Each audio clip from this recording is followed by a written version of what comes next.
The Minnesota Vikings cap off week 1 of the NFL season with a 27-24 win over the Bears on Monday Night Football. We're making overreactions of stock up, stock down. What did we learn about the NFL through 1 week of the 2025 season on today's Peacock and Williamson? NFL analyst Brian Peacock and former NFL scout Matt Williamson bring you expert NFL analysis every day in less than 30 minutes. Get an inside look at the NFL on the field and in the front office with elite breakdowns to next-level analysis and in-depth information only for the real NFL fans. This is Peacock and Williamson, and it starts now.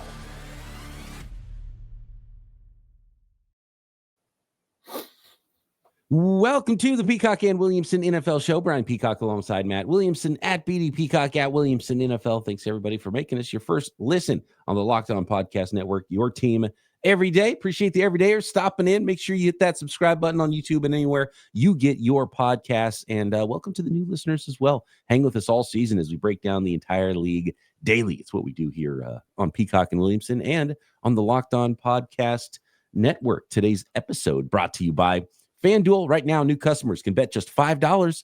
And if your first bet wins, you'll get $300 in bonus bets to use across the app at FanDuel.com. Okay, so week 1 in the books, another good one. Monday nighter, the Minnesota Vikings coming back to defeat the Chicago Bears 27-24.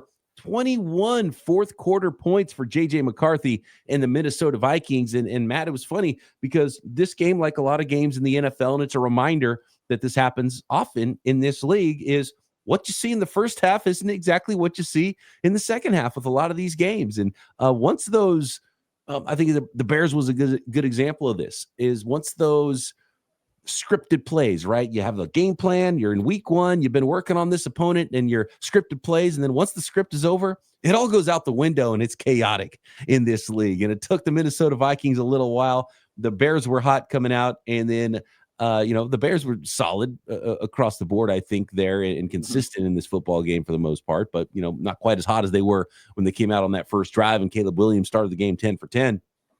And then J.J. McCarthy comes out and was struggling a little bit early, and they couldn't find their footing. And then all of a sudden came back strong and scored a bunch of times and 2 really nice touchdown passes from McCarthy. And both these young quarterbacks taking one in on the ground, utilizing their legs as well. And ultimately, I came away from this game thinking I felt pretty good about both Caleb Williams, J.J. McCarthy, and both of these teams from where they're going perspective long term. I feel good about these teams. How good they're going to be this year, I'm still not sure exactly. Yeah, I agree with just about everything you said there. And I think there was also an emotional component. Week 1, home opener, rabid Bears fan, new coach. We're going to get Caleb Williams on. We finally have a quarterback after 50 years or whatever. And I think that the Vikes weathered that storm as well as you possibly could. The scripted plays ran out, as you mentioned. The emotion kind of dropped a little, and I thought McCarthy was really struggling early. I mean, the bullets were flying fast. I mean, everyone talks about how good the Vikings defensive coordinator is. Well, the Bears guy is pretty good too. I mean, he's a head coach of the Saints for a while there. He's got quite the track record. So 2 young quarterbacks were getting a lot thrown at them. And I thought Williams handled it extremely well early on, and I thought McCarthy didn't. And I came away with this game definitely feeling better about Caleb. His athleticism, his poise, I thought was really on. He still held the ball too long, but he was getting out of the problems he created much more than he had in the past. He had more answers. You saw the UCLA or the USC guy, right? Yeah. Running around making plays. And that was great. Now, McCarthy, it's funny. I mean, I'm on a text thread with all my buds, and several of them are Michigan alumni. It's only 5 hours up the road. So Michigan's always a point of conversation. And, of course, I'm kind of busting them. McCarthy looks terrible, first start ever. And they all said the same thing. There was 3 or 4 of them. They're like, yeah, but that guy won't be pretty, but he's going to find a way to win in the end. I'm like, that's what he did all the time at Michigan. I'm like, well, it's a different world, though. This is the Chicago Bears. You're not playing Ohio State or Wisconsin. But Yeah. he did stay calm and, played within himself and did enough, start finding Justin Jefferson finally, which took a little too long for my liking. Mm-hmm. I mean, even after the pick six, I was like, oh, that might be it. The Bears pick six in this situation might just be enough gasoline on the fire. And, both these teams struggled on third downs quite a bit. The Bears had way too many penalties. That was a big thing, too. But in the end, I thought the Vikes were the more talented team, probably with the better, more established coaching staff, and just kind of waited them out, So I would say stock up on both Caleb Williams and J.J. McCarthy if we're doing our stock ups and stock downs and starting them early. A stock down on your fantasy team trying to figure out which players to play, especially on the Chicago Bears. Zacchaeus gets 7 targets. DJ Moore gets hurt, comes back, 5 targets in that game. Odunze kind of led the show, but not significantly enough. And he was so inefficient last year and still only had 37 yards on 6 catches, but the touchdown saves his night as far as fantasy production. DeAndre Swift, was not somebody I'm super high on coming into the year. He was 3.1 yards per carry. But he's the only back they used. Monangai was on the field, but he never got handed the football or thrown the football. Burton got a little look there. I take it back. Monangai did get one pass thrown his way. But Colston Loveland, Cole Kmet, it's just like, I think, I don't know if the Bears even know what the pecking order is with their pass catchers. I think they do need to figure that out. I got the impression, like if I had to put a chip down, who's going to lead the team in receptions, it would be Odunze. I mean, he did have 9 targets, but none of them were dynamic, real, maybe that's still to come. But I think he's going to be the chain mover, the most consistent of the group. I think you look at it 2 ways. I know you're a big Burton fan, and we saw nothing out of him. Like that we haven't even uncovered that card yet. Maybe that's an ace. Maybe that's a king. Maybe it's a 2. I don't know. But I'd like to get him involved too. Immediately when DJ Moore got hurt, I was like, oh, wow. Yeah. Okay. Luther Burden might just be thrust right into a starting role then, because I think that's more of the position he would play, is kind of like the air to DJ Moore there in that offense. And by the way, Olamide Zacchaeus is a good player. They got him for he's like a cockroach you can't get rid of. They got him for $1.5 million in the offseason. Like nothing. He could start for probably 9 teams in the NFL right now, especially other teams that are injured. So, like, I'd be calling the Bears if I'm trying to make a trade and get an extra player and say, man, look, you got all these guys. What's it going to take to get Kmet or Zacchaeus off your hands? Yeah, that's a great point. I mean, they have too many mouths to feed. And, but I think all in all, I think Bears fans should feel good about the direction coach and quarterback are going. There's a lot around them, as you mentioned.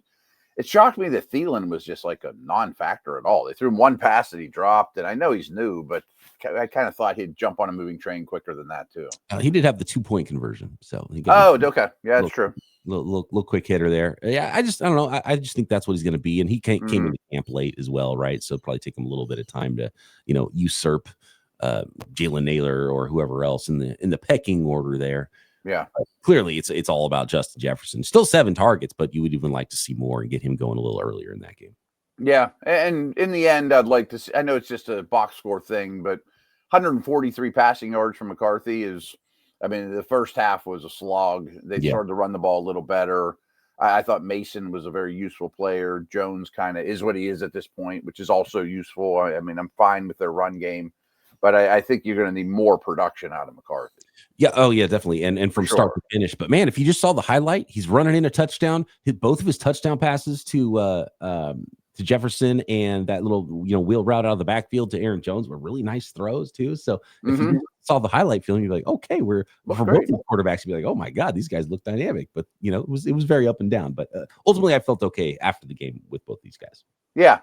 I mean, I'm certainly not concerned about McCarthy because of a struggling first half ever on the road in an awful environment against a pretty good team. So we talked about, potentially calling a team about a trade and bringing in a player after week 1. The Philadelphia Eagles did just that. We've got a trade here with They make the trade every week. Yeah, I like it. There should be a mandate. Every team has to make a trade. And and if nobody can figure one out, the last hour before the week is done, the commissioner calls 2 teams and decides that you guys have to figure out a trade. You have an hour. How about this approach? Like, give them a reward. We'll give you an extra $1 million in cap space for every legit trade you make. Okay, I like it. I like that a lot. Tank Bigsby. What's going on here with the Jaguars running back situation? And the Eagles suddenly love linebackers and running backs, which is really weird. Yeah, and week one, maybe overreacting a little bit. Stock up, stock downs around the NFL next. This episode of Peacock and Williamson brought to you by Supply House. When the opening whistle blows on a new repair, get your crew moving forward with Supply House. Order today and see parts on your doorstep tomorrow. Over 280,000 plumbing, HVAC, electrical items from the most trusted brands in the business. So get your jobs done. Get them done right. Their real-time inventory and honest lead times keep you from punting projects, while their industry-leading customer service always has your blind side covered. You need parts fast? Supply House has next-day delivery. Talk about a game changer. The part finder tools and 3D schematics can save you hours on jobs where every detail matters. So join the free Trade Master program today and score serious perks like priority shipping, lower prices, and a dedicated support line. Visit supplyhouse.com to sign up for free and use code SHNFL5 for 5% off your first order. That is Supply House, real people, real service. This episode is also brought to you by our friends at Game Time and the Game Time app. And if you don't have Game Time in your pocket and have that app ready to go, I don't know what you're doing as a sports fan, because if you ever want to go see a sporting event, you got to check Game Time and see if you can get some tickets and some last minute fantastic deals on tickets. I just went to see a concert last night. Wasn't planning on going. Last minute, checked Game Time. You know what? I can get a phenomenal deal on seats. I'm going to go check out this concert. And comedy shows, any kind of sporting events, whether it's NFL, college, basketball's getting started, baseball season still going, NHL season is coming. You can find those tickets on Game Time in the Game Time app. And let's be honest, getting tickets can be a hassle. Between queues, login screens, prices jumping at checkout, it can be really frustrating. That's why I use Game Time, because the app gives the advantage back to fans. Game Time is fast, easy, and backed by the Game Time guarantee. You'll always get 100% authentic tickets and a special offer. Download the Game Time app, create an account, and use code LOCKEDONNFL for $20 off your first purchase. Terms apply. Again, that's promo code LOCKEDONNFL for $20 off. Swipe, tap, ticket, go. Download Game Time today.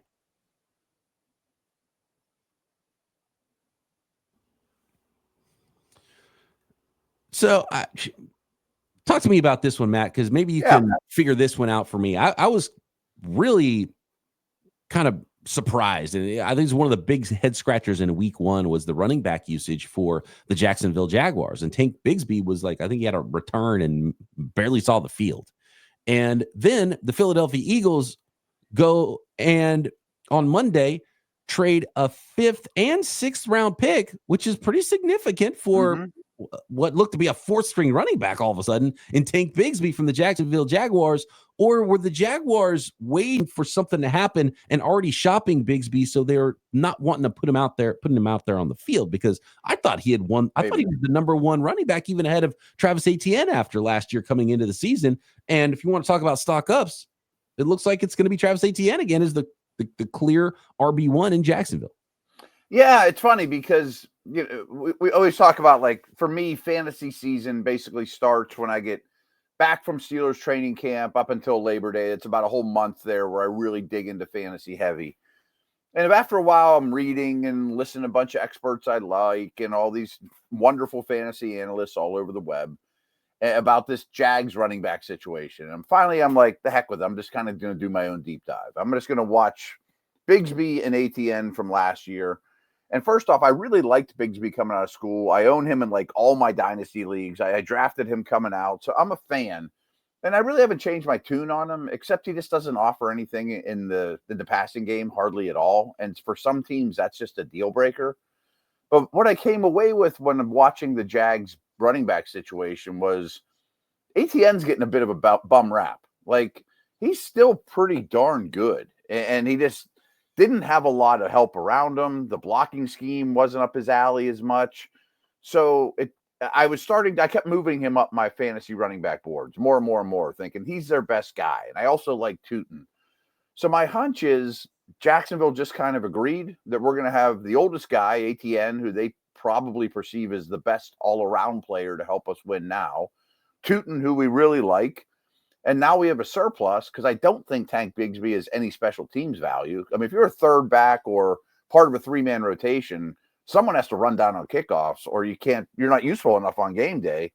So I think they decided ATN and Tootin, the draft pick who wasn't going anywhere, are our most explosive dudes, and those are the guys we're going to stick with, although ATN is up after this year contractually. And just knowing the Eagles, like, oh, you're getting rid of something good, we'll take it.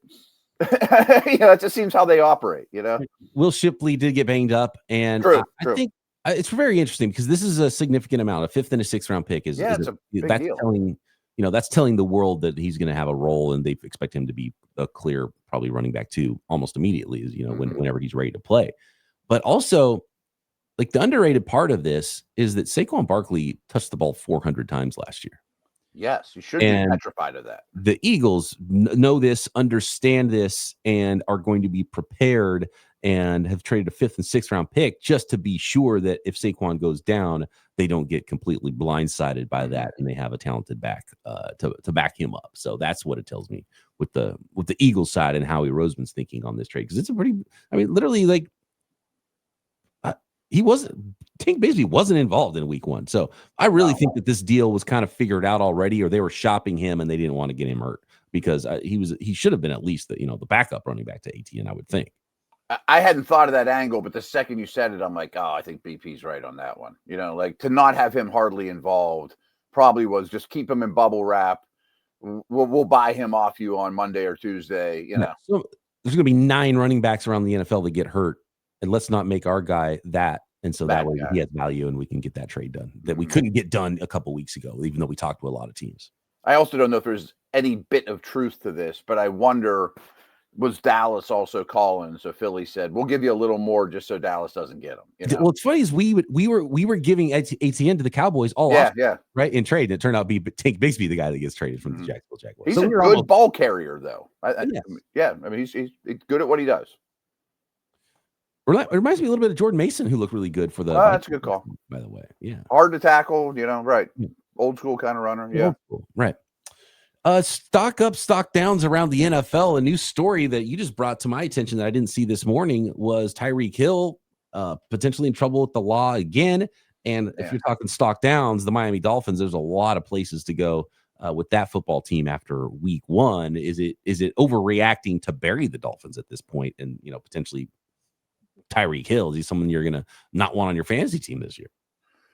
Well, I mean, they were the most embarrassing team in week 1, in my opinion, in Miami. That game was not close.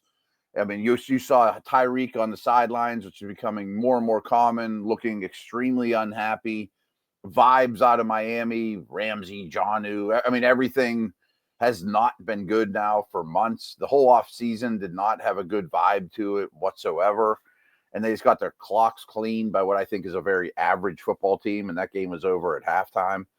And it's not apples to apples, but Tyreek really reminds me right now of end of Steelers Antonio Brown. Like without the Tomlin being able to keep him under wraps for one more year type of thing. And I think he's also a declining football player. I know that he's super fast and he ran track really fast, but he does not look like the cheetah on the field to me this past year or so. He still changes directions well, but he's not the scariest guy that I've ever seen type of player. And I bet that's frustrating to him as well.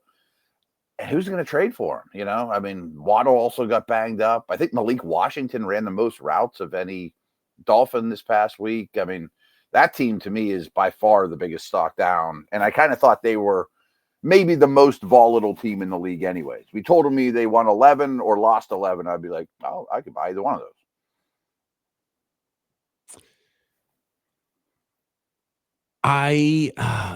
Just the way that things change in the NFL from quarter to quarter, let alone week to week.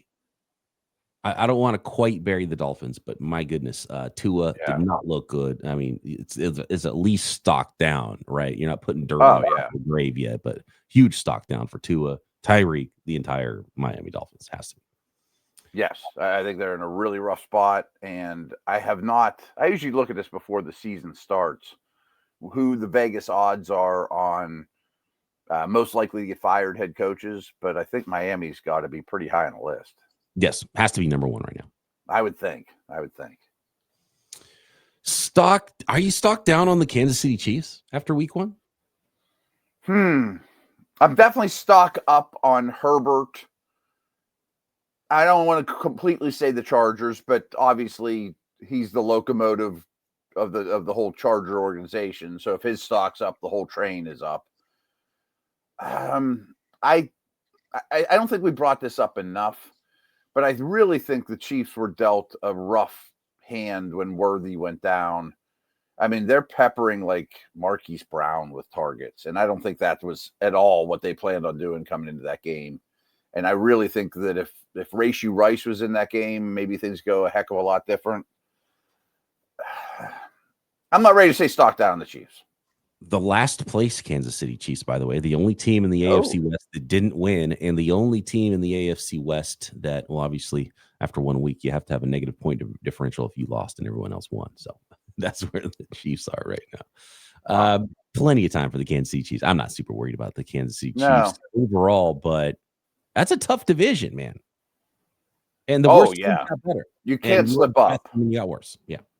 Because I almost said, and I wasn't quite ready to go there, that after watching Sunday Night Football, I almost considered buying in on stock down on the Chiefs. I'm not saying, I think Mahomes is still very much the same as Lamar and Allen, but those teams have more energy to them, a different feel to them. Maybe it's just they're the hunters and not the hunted anymore, you know? Another team I'm trying to figure out right now, and look, early season division opponent, you can probably flip a coin in a lot of cases, and maybe you're not seeing exactly what these teams are going to look like mid-season, but the Cincinnati Bengals narrowly got out. Yeah, they're on my list. Are they stocked down? Do they look a little weird in week one? They're stocked down to me. I thought they were out-coached. I thought that they had a very long day. I don't think the defense is fixed. I think that's a weird thing to say about a 1-0 team, but it's only one game, and the team they beat was not the 85 Bears either. They're a stock down for me. I want to go to the AFC South really quick with another team. Okay. The Indianapolis Colts were the benefactors of a bad Dolphins team. Was that the Dolphins being bad, or are the Colts better than we thought? I'm just open to the idea that maybe. I'm going to blame all these conversations. You can be like, well, it's 50-50, blah, blah, blah. I'm going 70% of that result being Miami related. And okay. I'm guessing Indianapolis comes back to reality. Yeah. But what's interesting to me, though, and it's kind of fantasy related, like they didn't even have to use their guys. You know, like the game was in hand the whole time. They didn't have to scheme up Warren or even use Downs much. And Daniel Jones was quite efficient. And so maybe they have more firepower than we even thought. And I am open to the idea that the defensive coordinator is a massive upgrade. Like they were so vanilla on defense and running all the same cover 3 stuff. I mean, they were Stone Age defensively. And now if you could just be, catching up with the Joneses schematically. More stock ups, stock downs after 1 week of NFL action next. This episode of Peacock and Williamson brought to you by FanDuel, America's #1 sports book. If you think there's a stock up team and you want to get behind that team, the NFL season is upon us now, and FanDuel is making sure you're ready with a can't-miss offer. Right now, new customers can bet just $5, and if your bet wins, you'll get $300 in bonus bets to use across the app. There's weekly lines for week 2, all the way through week 18, already up there. Tons of props, season-long props. Odds are changing as we learn new information from week 1, so you can get you can get in on that advantage if you think you have one right now heading into week 2 at FanDuel, and it just makes every game more exciting, whether you're watching your team or just keeping your eye on your fantasy lineup. It's quick, easy, and the best way to add a little more energy to Sundays. So are you ready to play? Download the FanDuel app now by visiting FanDuel.com to get started. That's FanDuel.com to place your first $5 bet and get $300 in bonus bets if you win at FanDuel.com.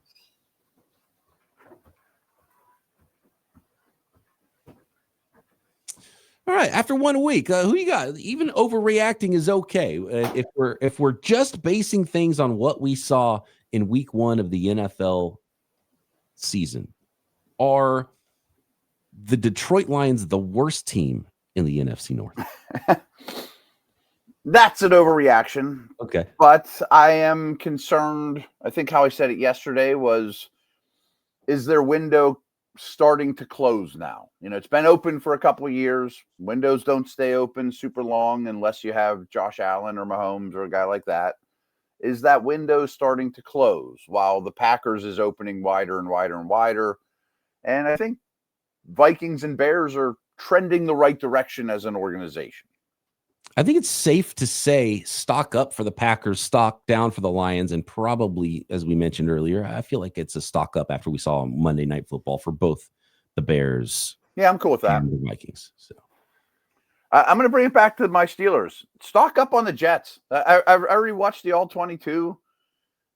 They really played well. Like, it wasn't fluky. Like, it was real easy. You know how it works with your favorite team. Steelers defense stinks. And it was really bad. Don't get me wrong. Fields was really, really good. And Membo and Fashanu, like these guys that they invested in, Tipman, I came away highly impressed with the foundation of the Jets. And even at 0-1, I think they are a stock-up team for me. pretty impressive, Armand Membo. It's like, all right, cool. Welcome to the NFL. J.J. Watt, week 1. And he handled the situation there. So, yeah, very well. Stock up on the Jets. And look, that kind of ties into the Lions. So if Aaron Glenn's a good coach, then that's going to help the Jets and hurt the Lions. That's what I'm kind of thinking is I think he's a good coach. And, boy, that's exactly. I mean, it's someone's – you got to detract from one team, you add to the other, and you could feel it in 1 week. Now, we'll see. We talked a little bit about the AFC South, and we're kind of putting a pin in the Colts, and we want to see a different opponent in week 2 before we make any grand reactions there. Check back in next Tuesday for that one. What about the Jacksonville Jaguars stock up? Is this an offense that we're going to see really break out now with a new coach? Do they finally have it figured out there in Jacksonville? I'm going to say baby step towards stock up to coach, quarterback, receivers. They felt confident enough to trade a running back. Okay, I'm cool with that. And one of my preseason favorites, the team I was really high on, I thought they were going to take that step. Great young quarterback. I think a good young head coach. One of the better defenses in the entire league in the Houston Texans. Yeah. And they go out there and it's like, man, if you didn't fix the offensive line, you mustered 9 points in that game against the Rams. I think that's at least a more the same for Houston. Come on, man. It can't be another season like last year. I thought they were going to take it. And they were okay last year, but I thought they were going to take an extra step into like, oh, no, this team's scary. You don't want to see the Houston Texans. And that's not what they look like in week 1. No, and the defense is still really good, and they held a good Rams offense in check. Yeah. But still, I thought, Stroud looks like a top 5, 6 type quarterback. Nico went for 150. The defense had 6 sacks. And maybe that happens next week, but that was not even close to really the case. Focusing a little bit more on the NFC. I know after watching the 49ers and Seahawks, I can go stock up on the Seahawks defense. I think it's going to be a really good unit this year. It was kind of similar to what we talked about with the Bears and, a good offensive coordinator in Kyle Shanahan and Ben Johnson. And you come out and you have a really good plan and a really good script. And then things get really difficult after that script is over because of your opponent. And also because of the injuries for the 49ers, you got to go stock down even after a win for the 49ers, because now their quarterback, Brock Purdy's got a shoulder injury and a toe injury. It's going to be weeks for George Kittle. Yeah, that's rough. Christian McCaffrey got 31 touches. He's on pace for 517 touches this year. That's unsustainable, right? So it's a worrisome situation, even though you got out of week 1 with a win for the 49ers. Yeah, I think stock up on the defense, though, considering Robert the rookies. Saleh, again, talking about good football coaches. Yeah. Coach of defense.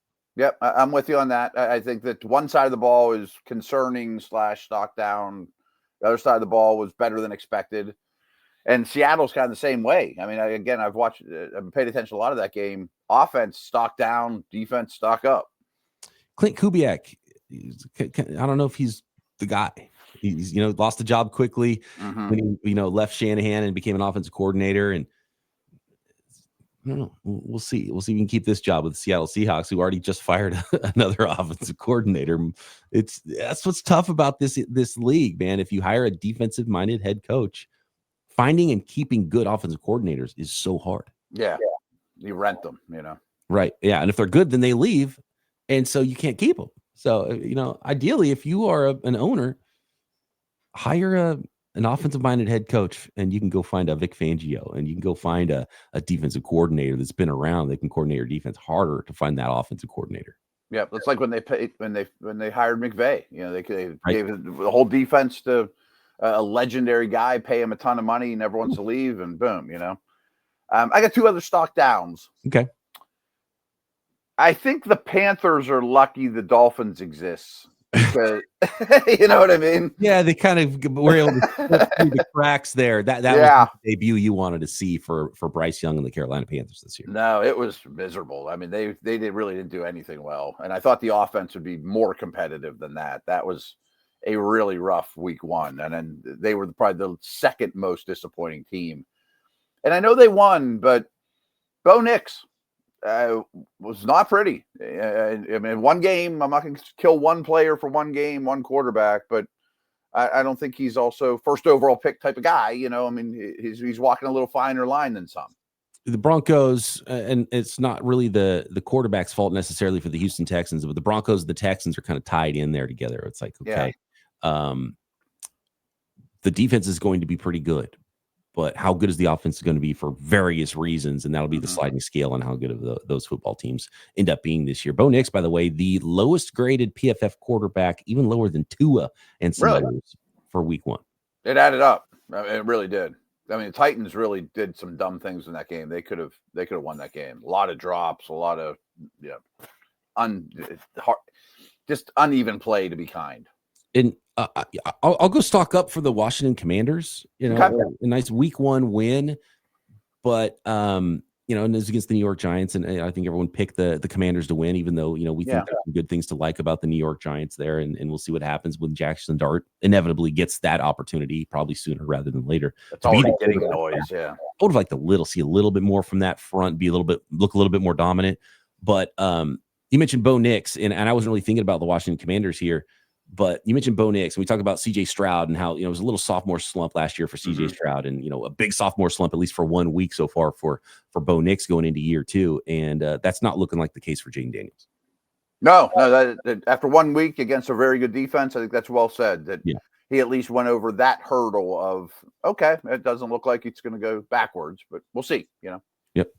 A lot to learn. Let us know who are your stock ups, stock downs for week one of the NFL season, your overreactions, and what do you think of those reactions that will actually stick throughout the season? Get involved in this week's mailbag. Let us know at BD Peacock, at Williamson NFL. Drop a question or a comment on YouTube and subscribe while you're there. And Matt and I back tomorrow right here with our six-pack. We're already making picks right here, Peacock and Williamson.